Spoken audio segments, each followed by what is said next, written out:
অনেক অনেক শুভেচ্ছা এবং ভালোবাসা জানিয়ে আপনাদেরকে আমন্ত্রণ জানাচ্ছি নেক্সাস টেলিভিশনের স্টুডিও থেকে আপনাদের রোজকার প্রিয় সরাসরি স্বাস্থ্য অনুষ্ঠান কেমন আছেন অনুষ্ঠান থেকে। আপনাদের সাথে আমি পুরোটা সময় জুড়ে আছি ডক্টর তানজিয়া খানম তম্পা। যে বিষয়টি নিয়ে আজ আমরা কথা বলবো খুবই উপযোগী একটা বিষয়। আচ্ছা, এই যে বাথরুমে পিছলে পড়ে গিয়ে অথবা সিঁড়ি থেকে পিছলে পড়ে গিয়ে ছেলে অথবা মেয়ে, ছোট থেকে বুড়ো অনেকেই যে সমস্যাটিতে ভুগে থাকেন সেটি হচ্ছেন কোমর ব্যথা। কোমর ব্যথায় ভুগছেন না এমন মানুষ খুঁজে পাওয়া আসলে বাংলাদেশে খুবই মুশকিল। সমস্যাটা হচ্ছে কেউ যে আসলে শুধু ব্যথাই পান, পড়ে গিয়ে পিছলে পড়েই যে ব্যথা হয় কোমর ব্যথা, ব্যাপারটা কিন্তু এরকম নয়। অনেকে বয়সজনিত কারণেও কোমর ব্যথায় ভোগেন। কিন্তু আমাদের বিশেষজ্ঞ যারা আছেন, মানে যারা বাত বিশেষজ্ঞ আছেন অথবা অর্থোপেডিক বিশেষজ্ঞ আছেন, যারা পেইন বিশেষজ্ঞ আছেন, অনেক সময় আমাদেরকে বেগ পেতে হয় এই কোনোভাবে ব্যথাটা, মানে কোমর ব্যথাটা আমরা ভালো করতে পারি না। অনেক ধরনের ওষুধ দিয়েও এই ব্যথা কমে না। তখন আমাদের কাদের সাহায্য নিতে হয়? নিতে হয় ফিজিওথেরাপিস্টদের সাহায্য। তাই আজ পুরো অনুষ্ঠান জুড়ে কথা বলবো ফিজিওথেরাপি কেন দরকার। বুঝতে পারছেন আমাদের স্টুডিওতে আছেন দুজন ফিজিওথেরাপিস্ট। আসুন তাদের সাথে আমরা পরিচিত হয়ে নেই। আমাদের সাথে আছেন senior lecturer Raisul Hasan, state college of health science, এবং আমাদের সাথে সুদূর যুক্তরাজ্য থেকে যুক্ত হয়েছেন সৈয়দ শামীম আহসান, চার্টার্ড ফিজিওথেরাপিস্ট। আপনাদের দুজনকে আমাদের অনুষ্ঠানে স্বাগতম। কেমন আছেন? আলহামদুলিল্লাহ ভালো আছি, ধন্যবাদ। জি, সৈয়দ শামীম আহসান, আপনাকেও স্বাগত আমাদের অনুষ্ঠানে। কেমন আছেন? আলহামদুলিল্লাহ ভালো আছি, ধন্যবাদ আপনাদেরকে আমাকে স্বাগত জানানোর জন্য। জি দর্শক, আমরা কথা বলছিলাম ফিজিওথেরাপি কেন দরকার, কোন সময় আমরা ফিজিওথেরাপিস্টদের কাছে আপনাদেরকে ফিজিওথেরাপির জন্য পাঠাই।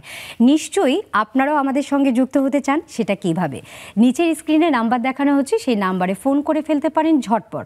এবং আমাদের অনুষ্ঠানটি ফেসবুক এবং ইউটিউবে সরাসরি লাইভে যাচ্ছে নেক্সাস টিভি হেলথ এই পেজে। আপনারা সেই অনুষ্ঠানেও লাইক এবং কমেন্টস করতে পারেন এবং আপনার প্রাসঙ্গিক প্রশ্নটিও সেখানে জানাতে পারেন। চলে যাচ্ছি মূল আলোচনায়। শুনতে থাকুন, দেখতে থাকুন, আর হ্যাঁ, প্রশ্ন করতে ভুলবেন না। রাইসুল হাসান, সিনিয়র লেকচারার, আপনি আছেন স্টেট কলেজ অফ হেলথ সায়েন্সে। এই যে আজকে আমরা ফিজিওথেরাপি কেন দরকার, আজকে একটা বিশেষ দিনে আমরা সবাই একসাথে হয়েছি, কেননা আজকে বিশ্ব ফিজিওথেরাপি দিবস।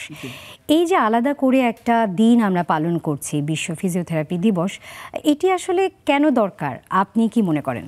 ধন্যবাদ আপনাকে। আজকে 8ই সেপ্টেম্বর বিশ্ব ফিজিওথেরাপি দিবস। প্রতি বছরের ন্যায় এবছরও 121টি দেশ, বাংলাদেশ সহ পুরো 121টি দেশে উদযাপিত হচ্ছে বিশ্ব ফিজিওথেরাপি দিবসটি। এই দিবসটিতে আমরা আমাদের চিকিৎসা ব্যবস্থা এবং মানুষের সচেতনতা নিয়ে কিছু অ্যাওয়ারনেস প্রোগ্রাম বলতে পারেন, এবং তাদেরকে আমরা কিছু হেলথ সার্ভিস প্রোভাইড করে থাকি। এই বছরের প্রতিপাদ্য বিষয়টা হচ্ছে কোমর ব্যথায় ফিজিওথেরাপি একটি কার্যকরী চিকিৎসা ব্যবস্থা। আসলে কোমর ব্যথাতে আমরা আমাদের জীবনদশায় প্রতি 3 জনে একজন অবশ্যই সাফার করছি, যেটা আমাদের বাংলাদেশের প্রেক্ষাপটে গবেষণায় দেখা গেছে অলমোস্ট 2 কোটি মানুষ কোমর ব্যথায় ভুগছে। সেই কোমর ব্যথাটা আসলে অনেক কারণেই হতে পারে। আমরা যদি একটু চিন্তা করি, কোমর ব্যথাটা নর্মালি বিভিন্ন ধরনে আসতে পারে। সেটা মেকানিক্যাল প্রবলেমে হতে পারে, আবার কখনো বিভিন্ন ধরনের প্যাথোলজিক্যাল কন্ডিশনে আসতে পারে। তো আমরা ফিজিওথেরাপিস্টদের মেইন কাজটা হচ্ছে যে অ্যাকচুয়ালি এই ব্যথার কারণটাকে প্রপারলি আইডেন্টিফাই করা এবং সেই কারণটাকে যথাযথ চিকিৎসা সেবার মাধ্যমে, এভিডেন্স বেসড ফিজিওথেরাপির মাধ্যমে সেটাকে সলভ করা। দারুণভাবে বলেছেন। সৈয়দ শামীম আহসান, আপনি শুধু যুক্তরাজ্য থেকে আমাদের সাথে যুক্ত হয়েছেন। আমরা জানি আসলে আমাদের দেশের প্রেক্ষাপট থেকে যুক্তরাজ্যের স্বাস্থ্য ব্যবস্থা একটু আলাদা, কেননা আসলে সেখানে দেখা যায় যে একটু হাতে পায়ে ব্যথা হলে আমাদের দেশে আমরা ডাক্তাররা যেমন ব্যথার ওষুধ দেওয়ার প্রতি একটু আগ্রহ আমাদের বেশি থাকে, কিন্তু সেই দেশের মানে NHS যে হেলথ সিস্টেমের ওপর চলে, তারা আসলে প্রথমে ফিজিওথেরাপি এই ট্রিটমেন্ট প্রসিজারের দিকে বেশি যায়। এই 2 দেশের মধ্যে এই চিকিৎসার তফাৎটা কেন হয়েছে আপনি কি মনে করেন? ধন্যবাদ আপনাকে খুব চমৎকার একটি কোশ্চেন করার জন্য। তো প্রথমেই যেটি আপনি বলছিলেন, এটি বোঝার জন্য আপনাকে বুঝতে হবে যে আসলে যে ফিজিওথেরাপি এই পেশাটির অবস্থানটা আসলে কোথায় স্বাস্থ্য ক্ষেত্রে। ইংল্যান্ডে ফিজিওথেরাপির অবস্থানটা কিন্তু সর্বোপরি সব জায়গাতে। সেটি যদি আমরা ভাগ করি যে প্রাইমারি হেলথ কেয়ার থেকে শুরু করে সেকেন্ডারি হেলথ কেয়ার, এরপরে আপনি প্রাইভেট সেক্টর, এবং সব জায়গাতেই ফিজিওথেরাপি রয়েছে। তো ফিজিওথেরাপি ছাড়া আসলে তারা তাদের স্বাস্থ্য ব্যবস্থাটাকে না চিন্তা করতে পারে না। এমনকি একটা রোগী যখন যদি ডিসচার্জ হয়, সেই ডিসচার্জ হয়ে বাড়িতে যে যাবেন, বাড়িতে যাবে কি যাবে না সেটা একজন আদার প্রফেশনালস যেমন ডিসাইড করেন, কিন্তু সর্বোপরি ডিসচার্জ লেটারটার সাইন হওয়ার আগে কিন্তু একজন ডিসচার্জ ফিজিওথেরাপিস্টের কাছে আসেন যে তার মোবিলিটিটা কি ঠিক আছে কিনা, সে কি ইন্ডিপেন্ডেন্টলি নিজের বাসায় গিয়ে চলতে পারবেন কিনা, ফিরতে পারবেন কিনা, অথবা তার অন্য কোনো সাপোর্ট লাগবে কিনা। এমনকি যদি সে বাসায় যাওয়ার পরও তার ফিজিওথেরাপি লাগে, সেজন্য কিন্তু কমিউনিটি ফিজিওথেরাপি রয়েছে। তো ফিজিওথেরাপির ব্যাপকতা বা প্র্যাকটিসটা এখানে আসলে অনেক বড় পরিসরে হয়ে থাকে, এবং প্রতিটা ডিপার্টমেন্ট, প্রতিটা হসপিটালের প্রতিটা জায়গাতেই না এখানে প্রত্যেকটা সেক্টরের সঙ্গে ফিজিওথেরাপি ওতপ্রোতভাবে জড়িত। আচ্ছা আচ্ছা, চমৎকারভাবে বললেন। আসলে যেটা দেখা যায় বিদেশে, বিশেষ করে আসলে আমাদের পাশের দেশ থেকে শুরু করে বাইরের যে কোনো দেশে একটা multidisciplinary team approach of care চলে, যে শুধু যে ওই বিষয়েরই, শুধু যে ওই রোগেরই ট্রিটমেন্ট করা হয় তা না, আসলে তাকে সাপোর্টিভ বিভিন্ন ধরনের সেবাও দেওয়া হয়, যার মধ্যে আসলে ফিজিওথেরাপিটা খুব গুরুত্বপূর্ণ। আপনার কাছে জানতে চাই রাসেল হাসান, এই যে কোমর ব্যথা নিয়ে এবার আপনাদের প্রতিপাদ্য বিষয়, কোমর ব্যথায় ফিজিওথেরাপিটা মানে কীরকম ভূমিকা পালন করে? খুব ভালো প্রশ্ন করেছেন, ধন্যবাদ আপনাকে। কোমর ব্যথায় আমরা নর্মালি আমাদের কাছে যখন পেশেন্টগুলো আসে ইউজুয়ালি আমাদের চেম্বারে, হসপিটালে দেখা যায় একিউট স্টেজে, প্রারম্ভিক অবস্থায় রোগীগুলো আসে না। তারা প্রথমত তার কাছাকাছি যে কোনো মেডিসিন প্র্যাকটিশনার অথবা যে কোনো ফিজিশিয়ানের কাছে যায়। তারা প্রথম 1 থেকে 2 সপ্তাহ তারা মেডিসিন নিয়ে থাকে, তার সাথে তারা রেস্ট নেয়। যদি এই পেশেন্টগুলো প্রথমত রেস্টটা তো বাধ্যতামূলক, পেইন কিলারটা না খেয়ে শুরুতেই যদি তারা আমাদের কাছে আসে, আমরা আমাদের ফিজিক্যাল অ্যাসেসমেন্ট এবং রেডিওলজিক্যাল কিছু অ্যাসেসমেন্টের মাধ্যমে আমরা রোগের ধরনটাকে নির্ণয় করে সেটার যথাযথ যদি আমাদের ম্যানুয়াল কারেকশনগুলো করে দিতে পারি, তাহলে সেই পেশেন্টগুলো 100%, 80 থেকে আমরা বলতে পারি 100% রিকভারি চলে আসে উইদিন 1 or 2 উইক্সের মধ্যে। আরেকটা ব্যাপার যেটা মাসকুলোস্কেলেটাল প্রবলেমগুলো, যেটার মধ্যে আমাদের অন্যতম কারণ প্রবলেম হচ্ছে কোমর ব্যথা। এই কোমর ব্যথাটাতে আমরা যদি পেশেন্টকে ইনিশিয়াল স্টেজে আমরা পেয়ে যাই, একিউট স্টেজে, তাহলে সেটা খুব দ্রুত রিকভারি আসে। এইটার যেটা আরেকটা বলবো যে ডিলে করার কারণে দেখা যায় পরবর্তীতে তাদের এটা মাঝারি থেকে গুরুতর আকারে একটা প্রবলেম ফেস করে, যার কারণে তাদের বিভিন্ন সেন্সেশনাল প্রবলেম হতে পারে, মাসেল অ্যাট্রফি অথবা মাসকুলার ইনকোঅর্ডিনেশন আসতে পারে, তার সাথে ডিসএবিলিটিও কোনো কোনো ক্ষেত্রে হয়ে যায়। আমাদের lack of knowledge or lack of awareness about physiotherapy. চমৎকার বলেছেন।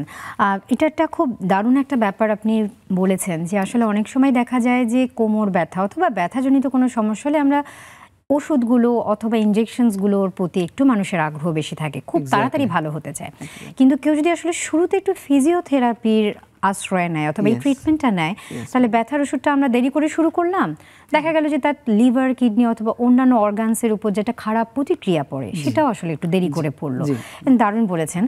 সৈয়দ শামীম হাসান, আপনার কাছে আসতে চাই। রাইসুল হাসান সাহেব খুব সুন্দর করে বললেন যে আমরা আসলে কেন ফিজিওথেরাপিটা আসলে কোমর ব্যথা অথবা অন্যান্য ব্যথায় আমরা কনসিডার করছি। আপনার কাছে জানতে চাই আসলে যে কোমর ব্যথায় ইনিশিয়াল স্টেজ উনি বলছিলেন, কিন্তু কোন সময় রোগীদের আসলে এই যে ইনিশিয়াল যে ব্যাপারটা বলছেন, প্রাথমিক অবস্থা, রোগী কি কি চিহ্ন দেখলে অথবা উপসর্গ দেখলে খুব তাড়াতাড়ি আসলে ফিজিওথেরাপিস্টের কাছে গিয়ে ফিজিওথেরাপিটা তারা নিতে পারেন? আমি আগে আমি আপনাকে কয়েকটা তথ্য একটু দিতে চাচ্ছি, যেটি কথা বলা হয়েছে যে বাংলাদেশে এই মুহূর্তে একটা ডাটা অনুযায়ী 2 কোটি মানুষ কোমর ব্যথায় আক্রান্ত, এবং জাস্ট কয়েক বছর আগে WHO এবং ওয়ার্ল্ড ফিজিওথেরাপি, যেটি ফিজিওথেরাপির একটি নিয়ন্ত্রণকারী সংস্থা সারা বিশ্বব্যাপী, তাদের একটি যৌথ উদ্যোগ, একটি ইনফরমেশন, সেটি হচ্ছে 619 মিলিয়ন মানুষ কোমর ব্যথায় আক্রান্ত, এটি 2020 সালের, এবং তাদের ধারণা 2050 সাল নাগাদ এটি 843 মিলিয়ন মানুষ আক্রান্ত হবেন কোমর ব্যথায়। তাহলে এটার ব্যাপকতা কিন্তু শুধুমাত্র ছোট্ট একটা জায়গাতে না, অনেক বড় একটা অংশ। আর একটা তথ্য আপনাকে আমি দেই, যে এই যে আমরা NHS এ জব করছি, বা NHS এ পৃথিবীর বলা হয় সবচেয়ে বড় স্বাস্থ্য সেবা প্রদানকারী একটি সংস্থা, যেটি ইংল্যান্ডে পরিচালিত হচ্ছে, ন্যাশনাল হেলথ সার্ভিসেস। তো সেখানে তাদের একটি ডাটাতে রয়েছে যে তাদের 8.9 মিলিয়ন ওয়ার্কিং ডে তারা লস হয় শুধুমাত্র মাসকুলোস্কেলেটাল রিলেটেড প্রবলেমের কারণে তাদের কর্মীদের। তারা সেটিকে যখন মাল্টিপ্লাই করছে, ফিনান্সিয়াল লসটা তাদের কত বড় হচ্ছে, এ থেকে কিন্তু বোঝা যাচ্ছে যে কোমর ব্যথাটা কত বড় একটা অংশ জুড়ে রয়েছে। আর সেজন্যই কিন্তু এই বছর ওয়ার্ল্ড ফিজিওথেরাপি মূলত এই মটোটি নিয়েছে যে ফিজিওথেরাপি কেন গুরুত্বপূর্ণ কোমর ব্যথায়। এখন কোমর ব্যথার যে সমস্যাটা, এটির কিন্তু প্রায় আমরা যদি বলি 80 to 86% আপনি সমস্যা পেয়ে যাবেন মাসকুলোস্কেলেটাল রিলেটেড প্রবলেম, অর্থাৎ মাংসপেশি অথবা বোনস রিলেটেড। যে আমরা যে এখন এই সমস্যাটা কিন্তু হচ্ছে আমাদের দৈনন্দিন জীবনযাত্রার কারণে, বা আমরা কিভাবে আমাদের লাইফস্টাইলটা পরিচালিত হচ্ছে সেখান থেকেই কিন্তু এটার উৎস হচ্ছে। তো আমরা যখনই কোনো ব্যথায় আক্রান্ত হচ্ছি এবং সে ব্যথাটা যদি দীর্ঘ মেয়াদী না হয়, বা সে ব্যথাটা যদি দীর্ঘদিন না ভুগে আমরা দ্রুত যদি একজন চিকিৎসকের শরণাপন্ন হই, এবং আমাদের একটি বাজে অভ্যাস রয়েছে, সেটি শুধু বলবো না যে বাংলাদেশে, সারা পৃথিবীতে এই প্র্যাকটিসটি অনেক ক্ষেত্রেই আমরা আইব্রোফেন অথবা ব্যথানাশক ওষুধগুলো খুব সহজে খাওয়ার চেষ্টা করি, খেয়ে আমাদের ব্যথাটাকে নিয়ন্ত্রণ করার চেষ্টা করি। আমরা ব্যথাটার কারণটা খুঁজে বের করার জন্য কোনো চিকিৎসকের কাছে যেতে চাই না। তো আমার এই ক্ষেত্রে যেটি পরামর্শ, সেটি হলো যখনই আপনি কোনো ব্যথায় আক্রান্ত হবেন, এবং সেটি যদি অবশ্যই হয় আপনার মুভমেন্ট রিলেটেড ব্যথা এবং কোমরে ব্যথা, সরাসরি আপনি একজন বিশেষজ্ঞ চিকিৎসকের শরণাপন্ন হবেন, এবং তিনি আপনাকে তার নিজস্ব জ্ঞান প্রজ্ঞা মাধ্যমে ডায়াগনোসিস করে তিনি বুঝবেন যে আপনার আসলে সমস্যাটি কি। যদি সে সমস্যাটি অবশ্যই মাসকুলোস্কেলেটাল রিলেটেড হয়, ডেফিনেটলি আপনাকে ফিজিওথেরাপিস্টের শরণাপন্ন হতে হবে, এবং এটির সমাধান তাদের কাছ থেকে নিতে হবে। জি, আপনাকে ধন্যবাদ। আপনি দারুণ চমৎকার একটি ইনফরমেশন আমাদের দর্শকদেরকে দিয়েছেন, এবং দর্শকরা নিশ্চয়ই বুঝতে পারছেন যে আমাদের দেশে যেটা দেখা যায়, একটুখানি ব্যথা অথবা মুভমেন্ট করতে পারছে না, সাথে সাথে ফার্মেসিতে চলে যাচ্ছে। আর যারা ফার্মেসিতে বসছে তারা ডক্টর নয়, কিন্তু তারা সরাসরি ওষুধ হয়তো বা প্রেসক্রাইব করে দিচ্ছে, এবং ব্যথার লাল লাল ওষুধগুলো খাচ্ছে, সাদা সাদা ছোট ছোট বড়ি খাচ্ছে, এবং পরবর্তীতে দেখা যাচ্ছে তাদের কালো পায়খানা হচ্ছে, অনেকের এনিমিয়া হচ্ছে, কেননা পেপটিক আলসার ডিজিজ ডেভেলপ করছে। এত ভয়ঙ্কর আকার একটা ধারণ করছে শুধুমাত্র একটু গাফিলতির জন্য। আমি যদি একটু কোমর ব্যথা অথবা ব্যথা সংক্রান্ত হলে একজন বিশেষজ্ঞের কাছে গেলে সেই বলে দিতে পারে যে আমি ফিজিওথেরাপিস্টের কাছে কখন যেতে পারি। দারুণ পরামর্শ এবং দারুণভাবে বললেন। রাইসুল হাসান, আপনার কাছে আসতে চাই, এই যে কোমর ব্যথা, এই যে ফিজিওথেরাপি, জানতে চাই আসলে ফিজিওথেরাপির মধ্যে কি কি চিকিৎসা অন্তর্ভুক্ত? অনেকে বলেন যে হট ম্যাসাজ আছে, অথবা ওয়েল থেরাপি, অথবা বিভিন্ন ধরনের ইনস্ট্রুমেন্টাল থেরাপি। আসলে ফিজিওথেরাপির মধ্যে কি কি বিষয়গুলো আসে সাধারণত? Thank you.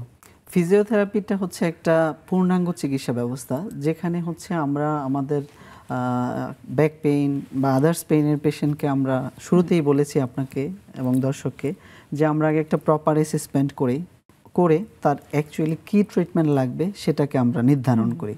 এখন আপনার কোশ্চেনটা হয়েছে যে অ্যাকচুয়ালি আমাদের ফিজিওথেরাপি ট্রিটমেন্টে কি কি ধরনের ট্রিটমেন্ট আছে। আমরা পেশেন্টকে চেষ্টা করি অ্যাজ এ ফিজিও যে আমরা ম্যানুয়াল প্র্যাকটিসের মাধ্যমে, ম্যানুয়াল ট্রিটমেন্ট অ্যাপ্রোচের মাধ্যমে তাদেরকে রিকভারিতে নিয়ে আসার জন্য। Because of manual treatment is the best treatment. Manual ট্রিটমেন্টের মধ্যে কোনো ওয়েল মাসাজ, লাইক মাসাজ, এই ধরনের কোনো ট্রিটমেন্ট আমরা প্রোভাইড করি না কোনো ফিজিওথেরাপি চিকিৎসক। আমরা যেটা করি সফট টিস্যু রিলিজিং টেকনিক আছে, মালিগান অ্যাপ্রোচ, বৌবাত অ্যাপ্রোচ আছে, হচ্ছে ম্যাকেনজি অ্যাপ্রোচ, এগুলো স্পেশালাইজেশন আমাদের হচ্ছে ট্রিটমেন্ট অ্যাপ্রোচ, যেই অ্যাপ্রোচগুলো আমরা মাসকুলোস্কেলেটাল কন্ডিশনে আমরা দিয়ে থাকি। এছাড়াও আমরা যেটা করি কিছু স্ট্রেনথেনিং প্রোগ্রাম করাই পেশেন্টকে। যেমন আমরা যদি একটু বলি যে কোমর ব্যথার ক্ষেত্রে ম্যানুয়াল ট্রিটমেন্টের মধ্যে আমরা কিছু মাসেল হচ্ছে আমাদের টাইট হয়ে যায়, শর্টেজ, আর কিছু মাসেল উইক হয়ে যায়, সেটাকে আমরা আইডেন্টিফাই করে উইক মাসেলটাকে আমরা স্ট্রেংথেনিং প্রোগ্রামের মাধ্যমে সেই মাসেলের স্ট্রেংথ হচ্ছে বাড়িয়ে পেশেন্টকে আমরা তার নর্মাল লাইফে ফিরিয়ে দিতে পারি। আর যে মাসলটা হচ্ছে টাইট সেটাকে আমরা স্ট্রেচিংয়ের মাধ্যমে সেটা রিলিজ করে তার মুভমেন্টকে ইজি করতে পারি। এছাড়াও আমরা অনেকটা ব্যায়াম করিয়ে, মানে ইনডাইরেক্টলি অনেকটা ব্যায়াম করিয়ে এক্সারসাইজ প্রোটোকলটা তো অবশ্যই আছে, যেটাতে হচ্ছে পেশেন্ট সেলফ কিছু হচ্ছে এক্সারসাইজ প্রোটোকল আছে, আর যেটা হচ্ছে থেরাপিস্টের হচ্ছে ফিজিওথেরাপিস্টের সহযোগিতায় যেটা করবে, দুইটা মাধ্যমে। এখানে পেশেন্ট এবং হচ্ছে ফিজিওথেরাপি চিকিৎসকের ইন্টারাকশন লাগবে অবশ্যই। আমরা এই বিষয়টাতে ফিরবো এবং আরও বিষয় জানবো, তবে এই পর্যায়ে নিতে হচ্ছে একটা বিরতি। দর্শক, আমরা কথা বলছিলাম ফিজিওথেরাপি কেন দরকার। এই পর্যায়ে নিতে হচ্ছে একটা ছোট্ট বিরতি, ফিরছি কিছুক্ষণের মধ্যে, সাথেই থাকুন।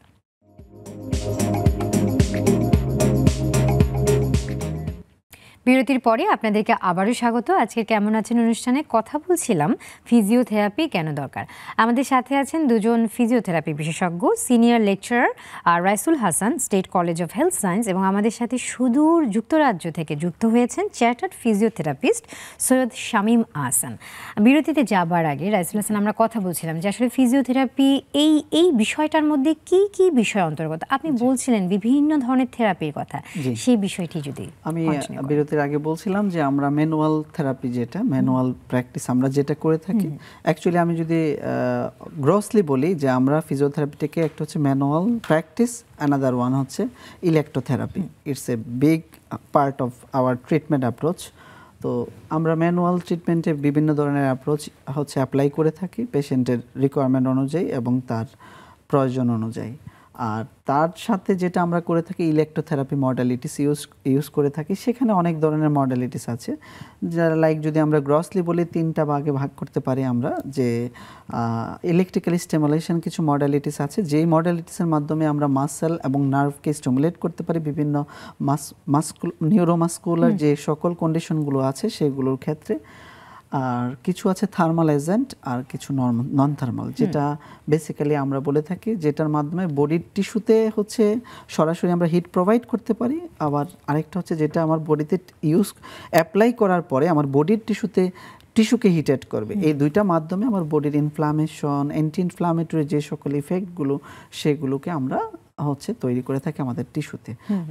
এটা হচ্ছে আমাদের পেশেন্টের প্রবলেম ওয়াইজ, কন্ডিশন ওয়াইজ সেই ট্রিটমেন্ট অ্যাপ্রোচ দারুণভাবে বলেছি। মানে বোঝা গেল আসলে কারো যদি হাঁটা চলাফেরার করার শক্তি, বিশেষ করে কোমর তো আমাদের একটা বিরাট সাপোর্টিভ একটা জায়গা, যেটা দিয়ে আসলে আমরা হাঁটি, চলি, ফিরি, শুই, মানে শুতে গেলেও একটা আরাম বোধ হওয়ার একটা ব্যাপার আছে। তো এই আরাম করার ব্যাপারটাকে আপনারা আসলে আরও বেশি আরামদায়ক করে তোলেন। দারুণভাবে বলেছেন। সৈয়দ শামীম আহসান, আপনার কাছে আসতে চাই। এই যে রাইসুল হাসান যে বললেন বিভিন্ন ধরনের চিকিৎসা পদ্ধতি, সুযোগগুলো ফিজিওথেরাপির মধ্যে, আমাদের দেশে রোগীরা হয়তো বা কেউ নিচ্ছেন কেউ নিচ্ছেন না, কিন্তু বিভিন্ন ধরনের কিন্তু পদ্ধতি আছে, থার্মাল পদ্ধতি আছে, আরও বিভিন্ন পদ্ধতির কথা বললেন। আপনার কাছে জানতে চাই, এই সুযোগ সুবিধাগুলোই আসলে যুক্তরাজ্যে আপনারা কিভাবে প্রোভাইড করে থাকেন, সুবিধাগুলো কীরকম? ধন্যবাদ আপনাকে। বাংলাদেশ এবং ইংল্যান্ডের যদি আপেক্ষিকভাবে আমরা প্র্যাকটিসের পার্থক্যটাকে বলি, সেটি আসলে অনেক বেশি।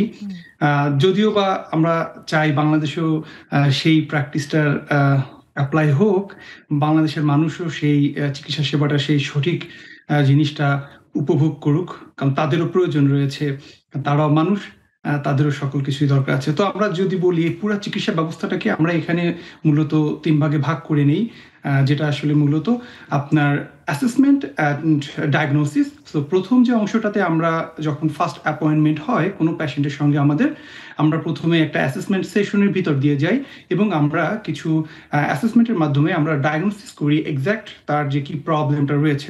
অ্যান্ড সেকেন্ড স্টেজে গিয়ে আমরা আসলে ট্রিটমেন্ট অ্যান্ড রিহ্যাব যে কমপ্লিট প্রোগ্রামটা দাঁড়া করাই, যে তার চিকিৎসাটা কিভাবে হবে, তার রিহ্যাবটা আসলে কিভাবে হবে, কতদিন মেয়াদের দরকার, পুরো চিকিৎসা প্রোগ্রামটাকে আমরা দাঁড়া করাই। এবং শেষ অংশে গিয়ে আসলে আমরা যেটি ভাগ করি সেটি হলো যে education and prevention.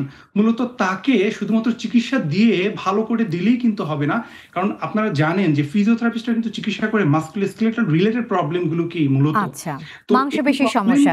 Shamim Ahsan সাহেব, আপনাকে একটু ইন্টারাপ্ট করছি, কেননা আমাদের সাথে একজন দর্শক যুক্ত হয়েছেন। দর্শকের ফোনটা নিয়ে নিই, আপনার সাথেই ফিরবো, সেই সাথে রাইসুল হাসান আপনারও মতামত নিব। দর্শক কে আছেন আমাদের সাথে? হ্যালো, আসসালামু আলাইকুম। ওয়ালাইকুম আসসালাম, আমি ইমরান। জি ইমরান সাহেব, আপনার বয়সটি বলে প্রশ্নটি করুন, কি জানতে চাচ্ছেন? আমার বয়স 37 বছর চলতেছে। জি বলুন প্রশ্নটি।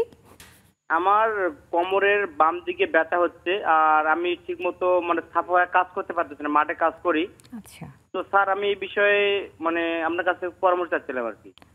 আচ্ছা, আপনার কত বছর থেকে এই ব্যথাটি একটু কি কাইন্ডলি বলবেন?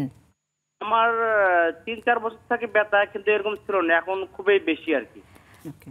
ঠিক আছে, আপনার কি কোনো প্রশ্ন আছে রাইসুল হাসান সাহেব? আছে যে উনি কোনো হেভি কোনো ওয়েট ক্যারি করে কিনা, বা হেভি কোনো ওজন, ভারী কোনো ওজন ক্যারি করা হয় কিনা বা তোলা হয় কিনা, আপনার কাজের ধরনটা যদি একটু বলতেন দয়া করে। হ্যাঁ, আমি খুব মানে মাঠে ঘাটে কাজ করি, কৃষক আর কি, সব ধরনের ওয়েটে কাজ করি, যেমন ধান টান সব ধোয়াই, আচ্ছা সব ধরনের ভারের কাজ করি আমরা স্যার। তাহলে আর ওনাকে তো মানে বেশ সব বস্তা টস্তা সব লোডাই, এরকম ধরনের কাজ করি, ভারী কাজ করি আমি। মানে ভারী কোনো কিছু তোলেন মাথার উপর, ঘাড়ের উপর? আচ্ছা হ্যাঁ হ্যাঁ হ্যাঁ। আপনার ব্যথাটা কি শুধু কোমর এরিয়াতেই থাকছে, না হচ্ছে কোমর থেকে পা পর্যন্ত হচ্ছে এটার বিস্তৃতিটা যদি বলতেন? না, পায়ের দিক তেমন আসতেছে না, কোমর থেকে একটু উপর সাইড, মানে পুরো কোমরটা আমি হালাতে পারতেছি না ঠিক মতো। মানে সকাল 8টা, মানে সকাল থেকে 10টা 11টা পর্যন্ত খুব কষ্ট হয়, তারপরে একটু ধীরে ধীরে ছাড়ে দেয়। আচ্ছা, মানে সকালের দিকে একটু মর্নিং একটু স্টিফনেসটা থাকে। থাকে। আচ্ছা আচ্ছা। শামীম হাসান সাহেব, আপনি কি কোনো প্রশ্ন করতে চান? আমার মনে হয় আমরা বেশ কিছু তথ্য ইতিমধ্যে পেয়ে গিয়েছি, তার আচ্ছা। আমার মনে হয় এখান থেকে আমরা কিছুটা ধারণা নিতে পারবো। ঠিক আছে, দর্শক আমাদের সাথেই থাকুন। আপনি ফোন করেছেন, আপনাকে এই জন্য অসংখ্য ধন্যবাদ। আমাদের সাথেই থাকুন, আপনার বিষয়টি নিয়ে কথা বলছি, নিশ্চয়ই আপনি পরামর্শ পেয়ে যাবেন। আমরা প্রথমে শামীম হাসান ওনার কাছ থেকে শুনি, আপনি কি কিছু ভাবছেন কিংবা কোনোভাবে তাকে সাহায্য করা যায়? তাকে তো সাহায্য অবশ্যই করা যায়, এবং এর জন্য নিশ্চয়ই তাকে একজন বিশেষজ্ঞ চিকিৎসকের কাছে সরাসরি যেতে হবে। আমরা এখন যে জিনিসটি করব সেটি হলো তার তথ্যগুলোর উপর নির্ভর করে আমরা কিছু ইনফরমেশন দেওয়ার চেষ্টা করব, হয়তো সেগুলো তার হেল্প হবে তার জন্য কিছুটা, কিন্তু অবশ্যই তার সম্পূর্ণ ট্রিটমেন্টের জন্য তাকে কোনো চিকিৎসকের কাছে সরাসরি যেতে হবে, এটা হলো প্রথম শর্ত। এখন আমরা আসি তার যে সমস্যাগুলো বললো। প্রথমত সে ভারী জিনিস তোলেন, সে নিজেই বলে দিয়েছেন, এর অর্থ হলো সে ওয়েট লিফটিং করছেন। যেহেতু কনস্ট্যান্টলি সে ওয়েট লিফটিং করছেন, ইট মিনস, আর সে যেহেতু মাঠে কাজ করছেন, তার হয়তো বা ওয়েট লিফটিং এর জন্য তার যে পজিশনটা থাকা দরকার, সে পজিশনটা প্রপারলি মেনটেন হচ্ছে না, এবং এই ফল্টি পজিশনের কারণে হয়তো বা নার্ভ কম্প্রেশন হচ্ছে, ডিস্কে প্রেসার পড়ছে, এবং সেখান থেকে ব্যথা হচ্ছে। তবে তিনি একটি জিনিস এখানে আবার বলে দিয়েছেন, সেটি হচ্ছে সকালের দিকে তার ব্যথা থাকছে, সময়ের সঙ্গে সঙ্গে তার ব্যথাটা কিছুটা সে কমে যাচ্ছে, আবার ব্যথাটা কিন্তু খুব একটা ছড়িয়েও যাচ্ছে না। যেহেতু সকালবেলা থাকছে, ইট মিনস এখানে কিন্তু তার মর্নিং স্টিফনেস আছে, বেলা বাড়ার সঙ্গে সঙ্গে এর অর্থ তার মুভমেন্ট যখন ধীরে ধীরে হচ্ছে, সে একটু বেটার ফিল করছে, তার ব্যথাটাও কমে যাচ্ছে। এর অর্থ এই ব্যথার সঙ্গে কিন্তু মাংসপেশিও এখানে জড়িত আছে। আমরা সরাসরি নার্ভকে এখানে বলতে পারছি না, তার সিমটম থেকে সে যেটা বোঝা যাচ্ছে, যেহেতু মাংসপেশিগুলো সারা রাত রেস্ট নেওয়ার কারণে একটা জায়গায় জমে যাচ্ছে, বলতে গেলে ফাংশনাল থাকছে না। যখন সকালে উঠে তাকে কষ্ট হচ্ছে, যখন সে ধীরে ধীরে ফাংশনাল হচ্ছে, ধীরে ধীরে মাসেলগুলো স্ট্রেস হচ্ছে, সে পেইন ফিল করছে, এবং মেবি ওখানে তার কিছুটা সোয়েলিংও রয়েছে, সেটা হয়তো বা একটু ফুলা থাকতে পারে, টাইটনেস থাকতে পারে। তো ওভারঅল জিনিসগুলো থেকে মনে হচ্ছে তার এই সমস্যাগুলো থেকে পরিত্রাণের জন্য তাকে ছোট্ট কিছু পদ্ধতির ভিতর দিয়ে যেতে হবে, এবং সেজন্য তাকে নিশ্চয়ই কোনো বিশেষজ্ঞ চিকিৎসকের শরণাপন্ন হয়ে তার কাছ থেকে সরাসরি চিকিৎসা নিতে হবে। কারণ একটি কথা কিন্তু আমি একটু আগেই বলছিলাম যে শেষ সমস্যাটি এডুকেশন বা প্রিভেনশন। তো আমরা তো তাকে এডুকেশন বা প্রিভেনশন দিয়ে তাকে সুস্থ করতে পারবো না, কিন্তু তাকে আমরা কিছুটা পরামর্শ দিতে পারবো। তার চিকিৎসাটা কিন্তু হবে চিকিৎসকের শরণাপন্ন হয়ে তার আন্ডারে। জি, দারুণভাবে বলেছেন। আর রাইসুল হাসান, আপনি কি কিছু বলতে চান, কিছু অ্যাড করতে চান? আমি শামীম হাসান সাহেবের সাথে একটা জিনিস বলতে চাচ্ছি। তার একটা এইজ একটা ফ্যাক্টর ছিল, 37 ইয়ার্স ওল্ড। ইন বাংলাদেশের পার্সপেক্টিভে যদি আমরা বলি যে 37 years old already early degeneration শুরু হয়ে যায়। যেহেতু সে লং টাইম হচ্ছে ফিল্ড ওয়ার্ক করছে, তার ওয়ার্কের প্যাটার্ন যেটা অলরেডি শামীম সাহেব বললেন যে প্যাটার্ন যেটা একটা ফ্যাক্ট, আরেকটা হচ্ছে এইজ, আর্লি ডিজেনারেশন। সো আমি ওনার উদ্দেশ্য এটা বলতে পারি যে যদিও আমরা প্রপারলি বলতে পারছি না আমরা ওনার কারণটা কি এক্স্যাক্টলি, এটা হতে পারে হচ্ছে মেকানিক্যাল, আবার হতে পারে আর্লি ডিজেনারেটিভ, দুইটা প্রবলেমই আমরা সাসপেক্ট করতে পারি। সো এখানে আমরা বলতে পারি সে হচ্ছে তার যে যখন অ্যাক্টিভিটি করছে ওই করার সময় তার হচ্ছে ব্যাকের প্রতি, কোমরের প্রতি একটু কেয়ার নিতে হবে এক্সট্রা, যাতে কোমরকে স্ট্রেট রেখে বা ওভার স্ট্রেট রেখে কাজটা করতে পারে, ওভার হচ্ছে ফরওয়ার্ড লিনে না যে আরো একটা যেটা আমরা করে থাকি, আমরা সারাদিন আমাদের অ্যাক্টিভিটিতে আমরা সব সময় যেটা করি আমরা ফরওয়ার্ড লিন, সামনের দিকে ঝুঁকে কাজ করছি, কিন্তু আমরা কখনো এটা চিন্তা করছি না যে আমরা যে কন্টিনিউয়াস সামনের দিকে ঝুঁকছি অ্যাকচুয়ালি আমার ব্যাকের মাসেলটা কতটা লোড নিতে পারে। সো তা আমি ওনার ক্ষেত্রে এটা বলবো যে আপাতত উনি একটু ট্রাই করবে যে ব্যাক এক্সটেনশন আমরা যেটা বলে থাকি, উনি যতক্ষণ না পর্যন্ত তার কাছাকাছি কোনো চিকিৎসকের কাছে যেতে পারছে সেই সময় পর্যন্ত সে ব্যাকের প্রতি একটু কেয়ার হবে, যাতে ফরওয়ার্ডলি সামনের দিকে ঝুঁকে কাজগুলোকে কম ঝুঁকবো এবং আমি যতটা সোজা হয়ে বসে থাকি। এইটা আরেকটা যেটা উনি হচ্ছে ওনার শোয়া এবং শোয়ার যে প্যাটার্ন, ঘুমানোর প্যাটার্ন, অবশ্য ঘুমটা যেটা ওটা চেঞ্জ করা যাবে না, শুধু শোয়ার জন্য সে দুইটা বালিশ বুকের নিচে দিয়ে সে আপরাইট পজিশনে কিছু সময় সাস্টেইন করতে পারে, যেটা আমরা ব্যাক এক্সটেনশন বলি। সেটা করলে হয়তো সে একটু বেটার ফিল করবে। আর তার সাথে যেটা হচ্ছে ভাইয়া বললেন অলরেডি যে একজন অবশ্যই চিকিৎসকের সাথে, ফিজিওথেরাপি চিকিৎসকের শরণাপন্ন হলে ওনার জন্য খুব দারুণভাবে বলেছেন। এবং আমিও ব্যাপারটা জানলাম যে আমি যদি একটু বুকের এখানে যদি আমি দুটা বালিশ নিয়ে আমি যদি একদম উবু হয়ে শুয়ে থাকি, তাহলে আমার ব্যাক যে বোনসটা, আমার স্পাইন, সেটা একটু সোজা থাকলো এবং ব্যথাটাও কমলো। আরেকটা ব্যাপার জানতে চাই আমার কনফিউশন ক্লিয়ার করার জন্য, অনেকে কিন্তু আমরা বলে থাকি যে আপনি নরম বিছানায় শোবেন না, একদম শক্ত বিছানায় শোবেন, সেক্ষেত্রে আসলে কোমর ব্যথা এটা কতটুকু কার্যকরী? অ্যাকচুয়ালি এটা ডিপেন্ড করে হচ্ছে কন্ডিশন ওয়াইজ। লাইক যেটা আমরা বলি যে মেকানিক্যাল ব্যাক পেনটা ইউজুয়ালি হয়, আমরা বিভিন্ন গবেষণায় দেখা গেছে 18 থেকে 35-এর এই মধ্যে যে এই এইজটাতে মেকানিক্যাল ব্যাক পেনটা বেশি হয়। না মেকানিক্যাল ব্যাক পেনটা হচ্ছে ইউজুয়ালি পোস্চারাল, পুয়ার পোস্চার রিলেটেড, যেটা ইয়েস আমরা যেমন এখন প্রযুক্তির সাথে সাথে আমরা কি করছি, খুব আরামায়েশের জব করছি, সেক্ষেত্রে আমাদের চেয়ারের পোস্চার, আমি যে প্যাটার্নে বসছি, যেই সিটে বসছি, আমার ওয়ার্কিং ডিরেকশন, এগুলো আমি কিছু মেনটেন করছি না। ওই কারণগত ইয়েতে আমার বডির যে ভারসাম্য আমরা বলি যে লাইন অফ গ্র্যাভিটি বা সেন্টার অফ গ্র্যাভিটি, এটা প্রপার গাইডলাইন ফলো করছে না, তখন যে ওভার প্রেশার পড়ে আমার টিস্যু হচ্ছে ইনজুর্ড হয়। আমরা যেটাকে বলি কমন যে মাসেল স্পাজম নামে পাই, যখন ডক্টরদের কাছে যায় ওনারা এক্সরে দেখে জাস্ট লিখে দেয় যে একটা মাসেল। অ্যাকচুয়ালি আমরা এই মাসেল স্পাজমটাকে আমরা ম্যানুয়ালি হচ্ছে কি করি যে ফাইন্ড আউট করি এবং সেটা রিলিজ করার চেষ্টা করি। এটা এক্সরে ছাড়াও ম্যানুয়ালি ফাইন্ড আউট করা সম্ভব? হ্যাঁ, আমরা সেটা করি ফিজিক্যাল অ্যাসেসমেন্টের মাধ্যমে। তো সেই ক্ষেত্রে আমরা যদি প্রপারলি তাকে তার পজিশনাল যে এডুকেশন একটা ব্যক্তিকে আমরা আমাদের ট্রিটমেন্টে একটা কথা বলে থাকি যে পেশেন্ট এডুকেশন ফার্স্ট। অ্যাকচুয়ালি এখন মানুষ বলে যে পেশেন্ট এডুকেশনটা কি, যে তার অ্যাকচুয়ালি প্রবলেমটা কি, এইটা সম্পর্কে তাকে একটু এডুকেট করা, তাকে সেই জ্ঞানটা দেওয়া। সে যদি এই জিনিসগুলো মেনে চলে তাহলে সে ফার্দার আর এই ইনজুরিটার ফেস হবে না, অথবা সে ফুল রিকভারিতে আসতে পারবে। তো এই কোমর ব্যথার ক্ষেত্রে আমরা যে কোনো ব্যথার ক্ষেত্রেই আমরা হচ্ছে পেশেন্টকে বা পেশেন্টের যে অ্যাটেন্ডেন্স তাদেরকে হচ্ছে সেই ব্যাপারে সচেতন করে তুলব। শুধু চিকিৎসা করলেই হবে না, তার সাথে আমরা তাকে সচেতন। দারুণভাবে বলেছেন যে আসলে আমরা শুধু যে শারীরিক সমস্যা সেটাকেই শুধু ট্রিট করি, কিন্তু তাকে যে বোঝানোটা সেই ব্যাপারটা খুব গুরুত্বপূর্ণ। দারুণ একটা ব্যাপার বলেছেন। আমরা আবারও একটা বিরতি নেব, বিরতির পরে এসে আবারও কথা বলবো বিভিন্ন বিষয়ে। দর্শক, আমরা কথা বলছিলাম ফিজিওথেরাপি কেন দরকার, এই পর্যায়ে নিতে হচ্ছে আরেকটা ছোট্ট বিরতি। ফিরছি কিছুক্ষণের মধ্যে, সাথেই থাকুন।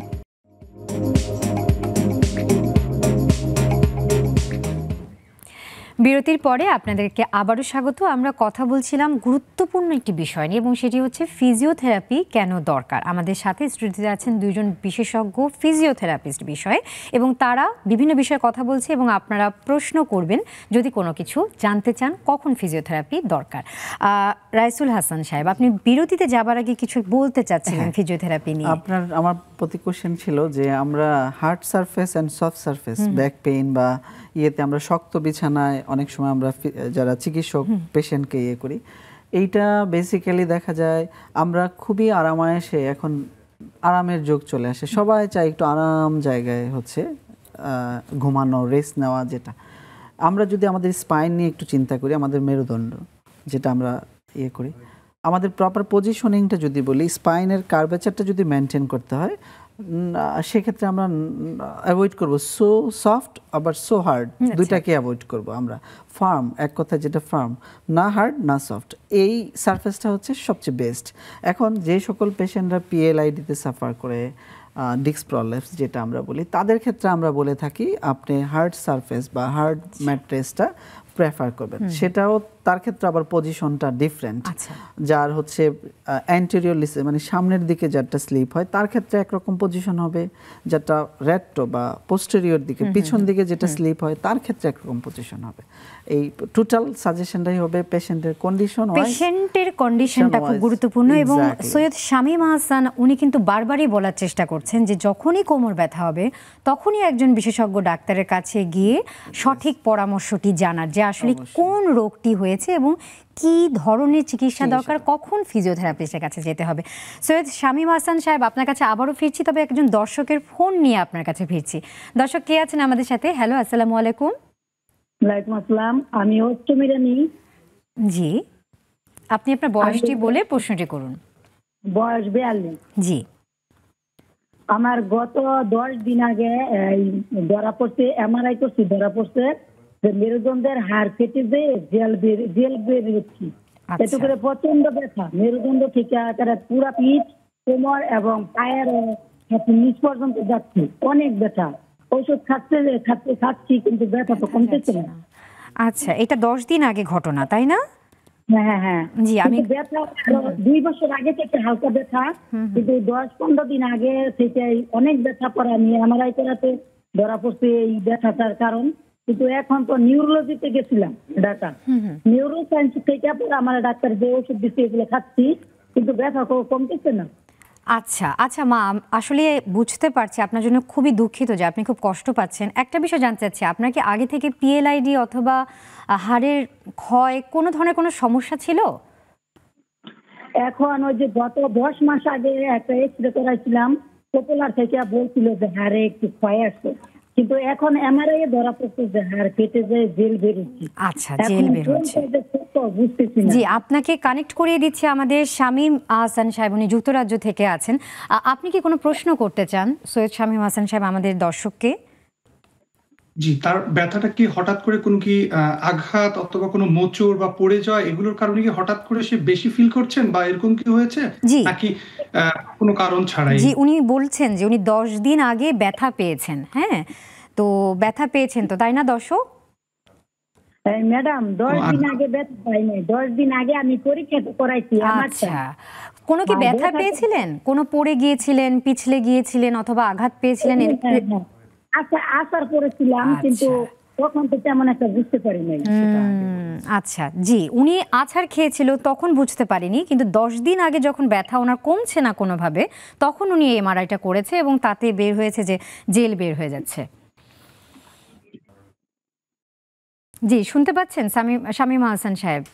জি জি, আমি শুনতে পাচ্ছি। এটাই আসলে জানতে চাচ্ছিলাম, যেহেতু তার ট্রমাটিক ইনজুরির একটা স্টোরি আছে এবং তখন সে পারেননি, এবং একটা সময় পরে হয়তোবা এই মিডল অফ দ্য টাইমে তার যে দৈনন্দিন কাজগুলো সে করছিলেন এবং আরো টুইস্টিং মুভমেন্ট হয়েছে, তার হয়তোবা কোনো কিছু লিফট, যেহেতু আমাদের জানি আমাদের দেশে মা বোনরা হাউসওয়াইফ, তাদেরকে অনেক ভারী জিনিস তুলতে হয়, অনেক কিছুই নিতে হয়, তো সেই কারণে হয়তোবা সে ভারী ওয়েটও ক্যারি করেছেন এই মিডল অফ দ্য টাইমে, এবং এরপরে আসলে তার ব্যথাটা সাডেনলি অনেক বেড়ে গিয়েছে এবং সে এমআরআই করে তার এখন যে ডিস্ক প্রলাপস বা জেলটা বের হয়ে যাচ্ছে, এটি বুঝতে পারছেন। জি, কিছু কি করা যায় এই সময়? কি আসলে আমাদের মানে আপনাদের ফিজিওথেরাপিস্ট হিসেবে কি কোনো পরামর্শ আছে তার প্রতি? কারণ প্রচন্ড ব্যথা হচ্ছে তার।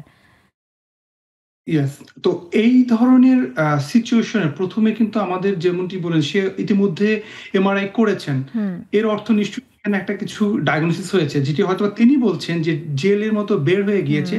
এখন এটা বুঝতে হবে সেই জেলটা আসলে কোন দিকে বের হয়েছে, তার প্যাটার্নটা কি, সেটা কোন গ্রেডে হয়েছে আসলে।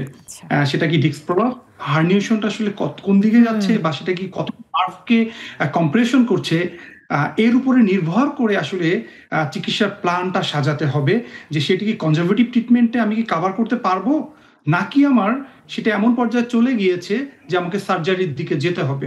তো এটি আরো কিছু ইনভেস্টিগেশনের ব্যাপার আছে, আরো কিছু সরাসরি পরীক্ষার কিছু ব্যাপার আছে, কিছু মুভমেন্ট দেখার তার ব্যাপার আছে, যেটা হয়তো একজন রোগী যখন সরাসরি আমাদের কাছে আসেন, তার পাশাপাশি আমরা তার কিছু বেসিক মুভমেন্ট আছে, সেই মুভমেন্টগুলো থেকে আমরা বুঝতে পারি যে তার প্যাটার্নটা আসলে কোন দিকে যাচ্ছে। এরপরে আমরা ডিসাইড পারি যে এটি আসলে কনজারভেটিভ ট্রিটমেন্টের ভিতরে আমরা কি কতটুকু তাকে সাহায্য করতে পারবো। জি, ভালো বলেছেন, আপনাকে ধন্যবাদ। রাইসুল হাসান সাহেব, আপনার কাছে জানতে চাচ্ছি, আসলে ওনার কি, যেমন উনি বলছিলেন যে নিউরোসার্জারি হসপিটালে উনি ছিলেন, নিমসে ছিলেন, এবং সেখান থেকে নিশ্চয়ই উনি কোনো পরামর্শ নির্দেশিকা উনি পেয়েছেন। এক্ষেত্রে ফিজিওথেরাপির ভূমিকাটা কীরকম? যেহেতু উনি নিউরোসায়েন্স হসপিটালে এসে ট্রিটমেন্ট নিয়েছেন, উনি অলরেডি বলেছেন যে উনি মেডিসিন খাচ্ছেন। আমি মনে করি আমাদের দেশে 90% PLID বলেন, ডিজেনারেটিভ চেঞ্জ রিলেটেড পেইন নিয়ে পেশেন্টগুলো প্রথমত সরাসরি চলে যায় নিউরোলজিস্ট বা তো আমাদের বাংলাদেশে যেটা রেফারেল সিস্টেমটা নাই বললেই চলে। এই পেশেন্ট ওনারাও জানেন যে হয়তো এই পেশেন্টকে যদি আমার সিমিলটেনিয়াসলি মেডিসিনের সাথে ফিজিওথেরাপিটা স্টার্ট করা যায় তাহলে তার রিকভারিটা দ্রুত আসবে। তো এই মায়ের যেটা হলো 42 ইয়ার্স ওল্ড, এবং উনি কিন্তু অলরেডি বলেছেন যে ওনার 2 বছর আগে থেকে ব্যথা। তার মানে উনি এটা আমরা PLIDটা যে সার্টেন বলে ফেলবো এটা পসিবল না, বিকজ অফ আমাদের বাংলাদেশের মাদের ক্ষেত্রে রাদার দেন অন্যান্য দেশের তুলনায় একটু ডিফারেন্ট। আমরা যদি 35 ইয়ার্সের উপরে যাই, মাদের ক্ষেত্রে আমরা ডিজেনারেশন চেঞ্জ পেয়ে যাই, ডিজেনারেটিভ চেঞ্জ যেটা ভাইয়া যেটা বললেন যে এই পেশেন্টকে আমরা ফিজিক্যালি অ্যাসেসমেন্ট ছাড়াই কোনো সিদ্ধান্ত দিতে পারবো না যে তার ক্ষেত্রে এটাই প্রযোজ্য বা এটা করা যাবে। তবে আমরা তার হিস্ট্রি এবং তার স্টেটমেন্ট থেকে এটা বলতে পারি যে এটা আর্লি ডিজেনারেশনও হতে পারে, যেটার কারণে হাড়ের, যেটা ডক্টর বলেছে তাকে যে আপনার হাড় ফেটে গিয়ে জেল বেরিয়ে গেছে, সেটা হতে পারে যে ডিজেনারেটিভ চেঞ্জ হয়ে ডিস্ক স্লিপ হয়েছে। সেটাকে আমরা অ্যাকচুয়ালি PLIDও বলতে পারবো না, degenerative early degenerative joint disease বলে থাকি। এই ক্ষেত্রে আমরা যেটা করব, এই মায়ের ক্ষেত্রে আমার একটা পরামর্শ হবে, পসিবল হলে অ্যাজ মাচ অ্যাজ পসিবল যত দ্রুত একজন তার নিয়ারেস্ট ফিজিওথেরাপি চিকিৎসকের কাছে যাবেন। অবশ্যই সে যেতে ব্যাচেলার ডিগ্রিধারী ফিজিওথেরাপি চিকিৎসক হয়। আর আমার সাজেশন আপাতত উনি চেষ্টা করবে কিছু সময় একটা পজিশনে, যেই পজিশনটা ওনার জন্য কমফোর্টেবল সেই পজিশনে সাস্টেন করবে, রেস্ট, তার সাথে আস্তে আস্তে তার মুভমেন্টগুলো করবে।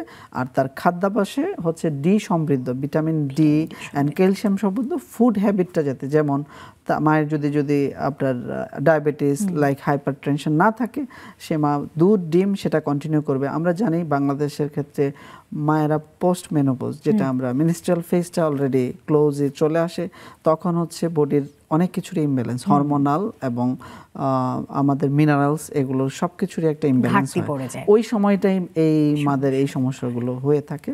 আর একটা যেটা বলবো, আপাতত উনি হেভি ওয়েট ক্যারি করাটা অ্যাভয়েড করবে। জি, আপনাকে ধন্যবাদ। এবং নিশ্চয়ই যিনি দর্শক ফোন দিয়েছিলেন, এত পরামর্শ, এবং নিশ্চয়ই যেহেতু আপনি একজন বিশেষজ্ঞ ডাক্তারের তত্ত্বাবধানে আছেন, ওষুধ খাচ্ছেন, এছাড়াও যদি আপনি ফিজিওথেরাপি সংক্রান্ত পরামর্শ চান, তাহলে আপনার নিকটস্থ ফিজিওথেরাপি সেন্টার, একজন সার্টিফাইড ফিজিওথেরাপিস্ট, তার কাছে গেলে আপনি কিছুটা ব্যথা কমানোর পরামর্শ আপনি পেতে পারেন, ভালো থাকতে পারেন। আপনার কাছে জানতে চাই রাইসুল হাসান সাহেব, এই যে আপনি বলেন সার্টিফাইড ফিজিওথেরাপিস্ট, আসলে কিন্তু আমরা ডাক্তাররা ফিজিওথেরাপি এই চিকিৎসার উপর কিন্তু অনেক সময় খুব নির্ভরশীল। আমরা কিন্তু আসলে অনেক ধরনের ব্যথার ওষুধ যখন দিই, যখন কোনো কুল কিনারা পাই না, তখন কিন্তু আসলে ফিজিওথেরাপির একটা সাহায্য আমাদেরকে নিতেই হয়। কিভাবে বুঝবো যে আসলে ফিজিওথেরাপিস্টের কাছেই আমি পাঠাচ্ছি আমার রোগীকে? থ্যাংক ইউ, খুবই মূল্যবান একটা কোশ্চেন করেছেন আপনি।